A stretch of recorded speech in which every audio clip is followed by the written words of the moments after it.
আওয়ামী লীগকে বা ফ্যাসিস্ট এবং তাদের দোসরকে পুনর্বাসনের চেষ্টা করা হলে তাদের বিরুদ্ধে কঠোর ব্যবস্থা নেওয়া হবে।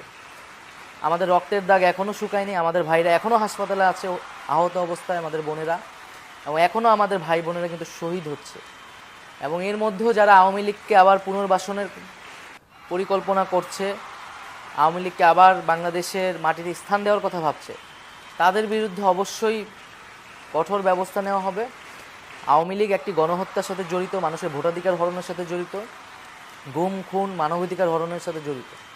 ফলে আওয়ামী লীগকে বিচারের মুখোমুখি দাঁড়া করাতে হবে এবং যারা এই ছাত্র হত্যাযজ্ঞের সাথে জড়িত ছিল তাদেরকে তো অবশ্যই আমরা বিচার সম্পন্ন করব এবং এই বিচার প্রক্রিয়ার পরেই মূলত বাংলাদেশের জনগণ সিদ্ধান্ত নেবে যে আওয়ামী লীগের রাজনীতি থাকবে কি থাকবে না, এবং এর আগে আওয়ামী লীগের কোনো পুনর্বাসন সম্ভব নয়।